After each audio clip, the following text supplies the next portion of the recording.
Guys, आज हम लोग इस लेक्चर में देखेंगे ऑब्जेक्ट के कुछ प्री डिफाइंड मेथड जिन्हें ऑब्जेक्ट को मैनिपुलेट करने के लिए बनाया गया है। लास्ट वीडियो में हम लोग देख चुके हैं कि ऑब्जेक्ट को कैसे बनाते हैं। आज उन्हीं ऑब्जेक्ट के ऊपर कुछ मैनिपुलेशन करके देखेंगे इन ऑब्जेक्ट्स का यूज करके। वैसे ऑब्जेक्ट की वैल्यूज या कीज को प्रिंट कराने के लिए हम लोग फॉर इन लूप का यूज करते हैं, जिसका भी हमने लिटिल बिट इंफॉर्मेशन मैंने आपको ऑब्जेक्ट बनाने वाली वीडियो में दिया था।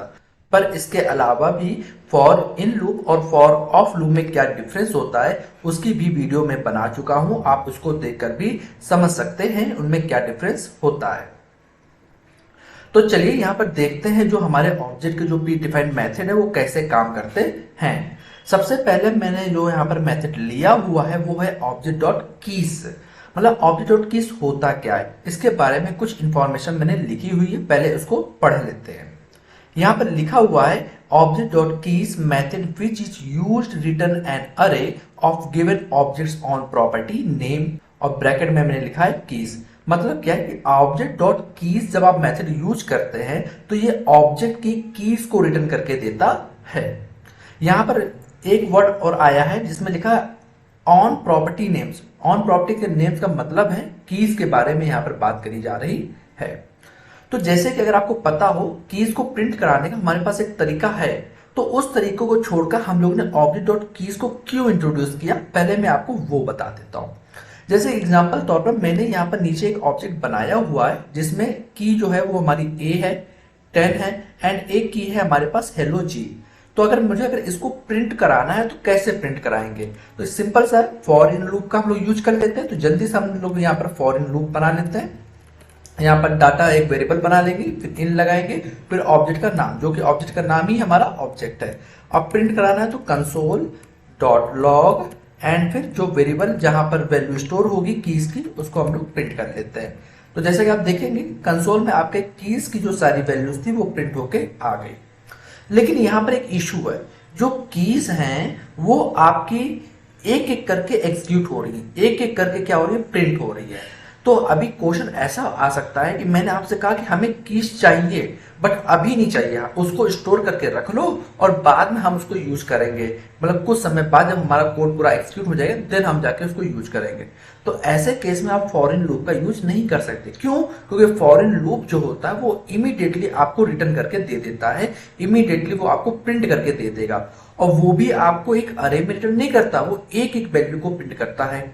तो आपने कहा कि हमें तो इसको स्टोर कराना है, तो स्टोर कराने का तरीका क्या होगा, तो आप ये कहेंगे कि हम एक काम करते हैं, हम एक वेरिएबल बनाते हैं। तो यहाँ पर हमने एक लेट नाम का वेरिएबल बनाया और कीज डाटा करके हमने इस वेरिएबल का नाम दिया और यहाँ पर एक एम्प्टी अरे डिफाइन कर लेते हैं। अब क्या करेंगे, इस एम्प्टी अरे में हम लोग सारी की सारी वैल्यूज को पुश कर देंगे सिंपल सा। तो यहाँ पर हम लोग लिख सकते हैं वेरिएबल का नाम। वेरिएबल का नाम हमारे पास क्या था, वेरिएबल का नाम था हमारे पास कीज डाटा। कीज डाटा हमने लिया और डॉट पुश मेथड लगा के हमने क्या किया, सारी कीज को पुश कर दिया। अब क्या होगा, अब सारी कीज कहां पे स्टोर हो गई होंगी, कीज डाटा में स्टोर हो गई होंगी। तो कंसोल डॉट लॉग और ब्रैकेट में कीज डाटा को पास कर देते हैं। तो जैसा कि आप देख रहे होंगे यहाँ पर कंसोल में हमारे सारी की सारी जो कीज थी वो एक अरे में स्टोर होके आ गई। तो आप देख रहे हैं यहाँ पर हमने कई सारा लॉजिक यहाँ पे लिखा। पहले क्या किया, पहले एक अरे डिक्लेयर किया, फिर उस अरे में हमने एलिमेंट को पुश किया जाके, फिर जाके हमें अरे मिल पाई कि इसकी पूरी अरे हमें तब जाके मिली है। लेकिन यहां पर इस मेथड को हम लोग और आसान भी कर सकते हैं। वो आसान कैसे किया जा सकता है, उसको हम लोग आसान कर सकते हैं ऑब्जेक्ट डॉट कीज मेथड का यूज करके। कैसे यूज करेंगे वो भी मैं आपको दिखा देता हूं। अभी हम लोग क्या करते हैं, इसको कमेंट आउट कर देते हैं और फिर हम लोग क्या करते हैं, यहाँ पर सिंपल सा ऑब्जेक्ट डॉट कीज क्या करता है, वो कीज की पूरी एक अरे रिटर्न करके दे देता है। तो जब रिटर्न कर रहा है तो हमें इसको कहीं स्टोर करना पड़ेगा, तो हम लोग यहाँ पे इसको स्टोर कर लेते हैं डाटा और यहाँ पर नाम दे देते हैं कीज। इसका ऑब्जेक्ट कीज मेथड अगर आपको यूज करना है तो उसका जो ओ बनता है पहला करेक्टर वो कैपिटल होता है। तो ऑब्जेक्ट डॉट फिर कीज फिर प्रेंथेसिस और प्रेंथेसिस के अंदर पास करेंगे हम लोग ऑब्जेक्ट, जो भी ऑब्जेक्ट की आपको कीज निकालनी है। तो ये मेथड क्या करेगा, ये मेथड आपको ऑटोमेटिक कीज की पूरी एक अरे बनाएगा और बना के आपको रिटर्न कर देगा। अगर हम इसको कंसोल कराएं तो आप देखेंगे एक डाटा कीज में जो भी अरे स्टोर थी कीज की वो पूरी पूरी प्रिंट हो जाएगी। जैसा कि आप यहाँ पर देख रहे हैं कंसोल में हमारा यहाँ पर प्रिंट होके आ गया। तो इसका फायदा क्या मिला, तो अगर डिफरेंस के बारे में मैं बात करूं तो सिंपल से आप ऐसे समझिए, फॉर इन लूप जो होता है वो 1 बाय 1 वैल्यू को प्रिंट करता है, वो स्टोर नहीं करता वैल्यू को। अगर स्टोर कराना है तो आपको एक एम्प्टी अरे बनानी पड़ेगी, तब जाके आप उसमें कीज को डालेंगे, तब जाके आपकी एक अरे फॉर्म होगी और फिर उस अरे को आप बाद में यूज कर पाएंगे। जबकि यही मेथड ऑब्जेक्ट और कीज काफी आसान कर देता है, वो पहले से ही हमें एक अरे बना के देता है जिसको आप बाद में कभी भी यूज कर सकते हैं। तो ये छोटा सा इंफॉर्मेशन थी हमारी ऑब्जेक्ट डॉट कीज के ऊपर। अब बात करते हैं ऑब्जेक्ट डॉट वैल्यूज के बारे में। तो ऑब्जेक्ट डॉट वैल्यू का कैसे यूज होता है, तो जैसे कभी हम लोग ने ऑब्जेक्ट डॉट कीज का यूज किया था, कीज की पूरी एक अरे मिल रही थी, उसी पर ऑब्जेक्ट डॉट वैल्यूज जो होती है वो पूरी की पूरी वैल्यूज की एक अरे हमें रिटर्न कर देता है। यहाँ पर डिफिनेशन भी पढ़ लेते हैं, क्या लिखा है। Object dot values method behave in similar to object dot entries method but it return the array of value instead of key comma value pairs. मतलब क्या है कि ऑब्जेक्ट और एंट्रीज जो होता है वो हमें क्या करता है, वो की वैल्यू दोनों एक साथ रिटर्न करता है, जबकि ऑब्जेक्ट और वैल्यूज क्या रिटर्न करता है, केवल हमें वैल्यू को रिटर्न करता है। तो इसके ऊपर एक जल्दी हम लोग कोड करते हैं, कोड को देखते हैं कोड कैसे काम करता है। तो हम लोग काम करते हैं, इस कोड को कमेंट आउट कर देते हैं, पहले कमेंट कर दे रहे और फिर यहाँ पे एक नया कोड लिखते हैं। तो सबसे पहले हम लोग को पता है ऑब्जेक्ट डॉट वैल्यूज क्या करेगा, एक नई अरे को रिटर्न करेगा। रिटर्न करेगा तो हमें इसको स्टोर करना पड़ेगा, तो यहाँ पर वेरिएबल पहले डिक्लेयर कर लेते हैं। तो वैल्यू अरे हमने नाम से यहाँ पर बना दिया। अब फिर मेथड यूज करते हैं, तो ऑब्जेक्ट डॉट वैल्यूज नाम का मेथड हम लोग बनाया और इसके अंदर पास कर दिया ऑब्जेक्ट को, जिसकी हमें वैल्यूज निकालनी है। यहाँ पर हमें ये डाटा मिल गया। अब इसके बाद हम लोग क्या करते हैं, इसको प्रिंट करा के देख लेते हैं, कंसोल डॉट लॉग और ब्रैकेट के अंदर हम लोग ने पास कर दिया वैल अरे। तो आप देखेंगे यहाँ पर सिंपल सा आपको सारी की सारी जो वैल्यूज है वो मिल गई और यहाँ पर आ गई। अब इस काम को कोई जरूरी नहीं है कि आप ऑब्जेक्ट डॉट वैल्यूज को यूज करके ही करें।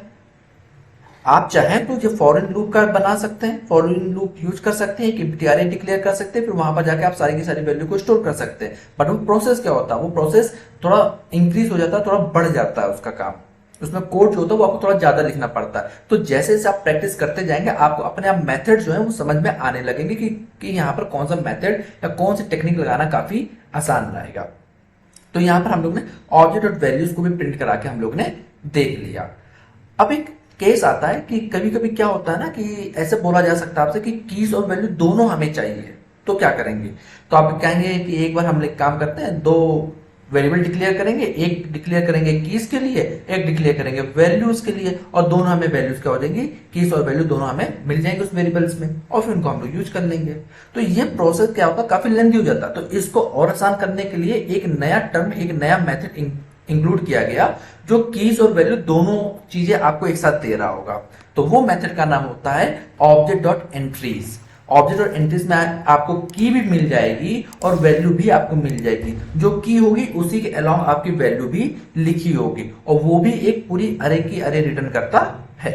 तो यहां पर लिखा हुआ है, the object dot entries method is used to return an array of a given object on enumerable string keys property key comma value pair in the same order as that provided by a for in loop। मतलब जैसे for in loop का use करके भी आप keys और value निकाल सकते हैं, बट उसकी जगह आप ऑब्जेक्ट और एंट्रीज का अगर यूज करेंगे तो वहां पर भी कीज और वैल्यूज आपको मिल जाएंगी। इसको निकाल के देखते हैं कि ये कैसे काम करता है। तो पहले हम लोग पुराने कोड को कमेंट कर दे रहे हैं और फिर ऑब्जेक्ट डॉट एंट्रीज का यूज करते हैं। तो जैसे कि हमें पता है कि एक रिटर्न वैल्यू मिलेगी, तो पहले हम लोग उसको स्टोर करना पड़ेगा। तो एक वेरिएबल बना लेते हैं पहले, कॉन्स्ट एंट्री वैल्यू नाम से हमने बनाया, इक्वल टू, अब हम लोग को यूज करना है ऑब्जेक्ट डॉट एंट्री मेथड को, ऑब्जेक्ट डॉट एंट्रीज मेथड को हम लोग यहाँ पर यूज कर रहे हैं, कॉमा इसके अंदर पास करेगा ऑब्जेक्ट को। तो अब ये क्या करेगा जी, हमें पूरी पूरी एक अरे रिटर्न करेगा जिसके अंदर कीज वैल्यूज दोनों चीजें रखी होंगी ऑब्जेक्ट की, और कहां पर स्टोर हो जाएंगी, एंट्रीज वैल्यू नाम का जो वेरिएबल बनाया है वहां पर स्टोर हो जाएंगी। तो इसको जल्दी से प्रिंट करा लेते हैं, कंसोल डॉट लॉग और यहाँ पर एंट्री वैल्यू नाम का वेरिएबल हमने प्रिंट करा लिया। तो आप देख रहे होंगे यहाँ पर आपको एक अरे मिली, कंसोल में एक अरे आई और अरे के अंदर एक सब अरेज बनी हुई है। अगर इसको एक्सपेंड करेंगे तो आप देखेंगे ये बाहर एक बड़ी अरे थी, उसके अंदर एक छोटी अरे आई जिसमें कीज है और वैल्यूज है। ऐसे दूसरा इंडेक्स में भी हमारे कीज और वैल्यू पड़ी हुई है। तो जो प्रॉपर्टी थी उस प्रॉपर्टी की पूरी एक अरे बनी है जिसमें कीज और वैल्यू को हमने पुट करके रखा हुआ है। तो अगर अब आपको इस अरे को प्रिंट कराना है तो प्रिंट कराने का सिंपल सा मेथड आपको पता है। प्रिंट कराने के लिए आप फॉर लूप का यूज कर सकते हैं, सिंपल सा फॉर लूप लगा सकते हैं या फॉर ईच लूप लगा के आप इस अरे को प्रिंट करा सकते हैं। या फिर एक मेथड हमारे पास होता है फॉर ऑफ मेथड, उसका भी यूज करके आप यहाँ पर लगा सकते हैं। फॉर ऑफ मेथड का काम है अरे के जो वैल्यूज है उनको प्रिंट कराना। तो कैसे प्रिंट कराते हैं उसको हम लोग देखते हैं। तो यहाँ पर फॉर लगाया, अब यहाँ पर अंदर एक वेरिएबल डिक्लेयर करेंगे। तो वेरिएबल जो होगा वो क्या करेगा, वो अरेज की एक एक वैल्यू को अपने पास लेके रखेगा, उसको प्रिंट कराने में मदद करेगा। बट जैसे कि हमारा फॉर में होता है, फॉर में हम लोग केवल वेरिएबल का नाम रख देते हैं, उसमें हम लोग इनिशियलाइजेशन नहीं बताते कि किस टाइप का वेरिएबल हम लोग बना रहे हैं, लेट का, वॉर का, कॉन्स्ट का। लेकिन यहाँ पर आपको कीवर्ड लगाना पड़ेगा कि आप कौन सा वेरिएबल टाइप यूज कर रहे हैं। तो मैंने यहाँ पर लेट लिखा और यहाँ पर मैंने डाटा नाम से एक वेरिएबल बना दिया। फिर ऑफ लगाएंगे क्योंकि हम लोग ऑफ फॉर ऑफ का यूज कर रहे हैं। फिर आगे हमारी वैल्यूज जहां पर पूरी पूरी अरे जो है वो स्टोर होकर रखी हुई है। तो एंट्री वैल नाम से वेरिएबल था जहां पर पूरी पूरी अरे स्टोर है। अब इसको हम लोग क्या कर लेते हैं, जल्दी से प्रिंट करा लेते हैं। मैं फिर से आपको बता दूं, फॉर इन लूप और फॉर ऑफ लूप के ऊपर मैंने एक सेपरेट वीडियो बनाई है जिसको आप देखकर इसमें डिफरेंसेस देख सकते हैं। मैंने वहां पर अच्छी तरीके से एक्सप्लेन किया हुआ है। अब काम करते हैं, इसको प्रिंट करा के देखते हैं। तो मैंने क्या किया, मैं कंसोल डॉट लॉग और ब्रैकेट के अंदर क्या किया, हमने डाटा को पास कर दिया। जैसे हमने डाटा को पास किया तो आप देखेंगे यहाँ पर मैंने यहाँ पर जो पहला कंसोल लगाया था मैं उसको कमेंट कर दे रहा हूँ, तो आपको आउटपुट अच्छी तरीके से दिख जाएगा। तो जैसा कि आप देख रहे हैं, सबसे पहले अरे जो एक पूरी बड़ी अरे थी उसके अंदर सब अरेज बनी थी, तो सब अरेज यहाँ पर प्रिंट हो गए। पहली अरे आ गई जिसमें कीज और वैल्यू है, दूसरी अरे आ गई कीज वैल्यू, तीसरी अरे भी आ गई कीज और वैल्यूज की हमारी। अब आपको काम है इनकी कीज और वैल्यूज को प्रिंट कराना। तो आप ऐसे कर सकते हैं कि ये हमारी जो पहली सब अरे प्रिंट आई है या यहाँ पर जो प्रिंट हुई है इसमें 0 इंडेक्स पे की है और 1 इंडेक्स पे वैल्यू है। तो एक काम कर सकते हैं कि डाटा के अंदर 0 इंडेक्स लेते हैं तो हमें कीज मिल जाएंगी, और अगर हम लोग 1 इंडेक्स लेंगे डाटा का तो हमें क्या मिल जाएगी, वैल्यू मिल जाएगी। तो that is a one method. See मैंने यहाँ पर बीच में एरो लगा दिया ताकि आपको पहचानने में काफी आसानी हो जाए। तो 10 की है और 100 क्या होगी, उसकी वैल्यूज होगी। ए क्या है, हमारी की है, और की इस की के अलॉन्ग इसकी वैल्यू क्या है, गुड मॉर्निंग। तो यहाँ पर एक ये भी एक मेथड है गाइस जिसका आप यूज करके कीज और वैल्यूज को एक साथ स्टोर कर सकते हैं और प्रिंट कराने के लिए फॉर लूप का यूज कर सकते हैं, या फिर फॉर ईच का, या फिर फॉर ऑफ लूप का यूज कर सकते हैं। यहाँ पर हमने फॉर ऑफ लूप का यूज किया, इसको थोड़ा और इजी बना सकते हैं। जैसे कि अभी हमने देखा था कि जो डाटा है, डाटा में क्या हो रहा है, एक अरे आ रही पूरी पूरी, तो उस अरे को डिस्ट्रक्चर कर सकते हैं हम लोग। डिस्ट्रक्चर के कॉन्सेप्ट के ऊपर भी हमने वीडियो बनाई हुई है, आप उस वीडियो को देख सकते हैं। तो मैंने क्या किया, मैंने यहाँ पर लेट किया और मैंने इसी जो डाटा नाम का वेरिएबल था इसको हमने डिस्ट्रक्चर कर लिया। डिस्ट्रक्चर में हमने कहा हमें कीज मिलेगी पहली और दूसरी हमें क्या मिलेगी, वैल्यू मिलेगी।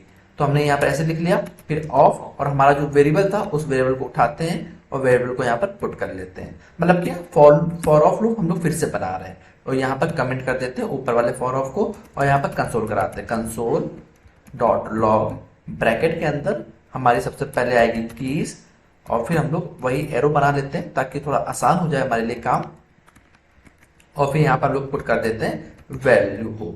तो यहाँ पर हमारी देखिए output same to same output मिलेगा, जैसा आपको ऊपर साइड मिल रहा था फॉर ऑफ में, वैसे ही आउटपुट आपको यहाँ पर नीचे भी मिलेगा। तो ये हमारा एक सिंपल सा तरीका था जिसको हम लोग यहाँ पर यूज करके ऑब्जेक्ट की वैल्यूज और की को प्रिंट करा रहे हैं। तो गाइस आई थिंक आपको object dot keys, object dot values और ऑब्जेक्ट डॉट एंट्रीज मेथड के बारे में कंप्लीटली जानकारी मिल गई होगी। अगर इसके बाद भी अगर कोई डाउट लगता है तो आप हमसे कमेंट करके पूछ सकते हैं। और यदि गाइस आपको ये वीडियो अच्छी लगी हो तो इस चैनल को सब्सक्राइब करें और वीडियो को लाइक करना ना भूलें।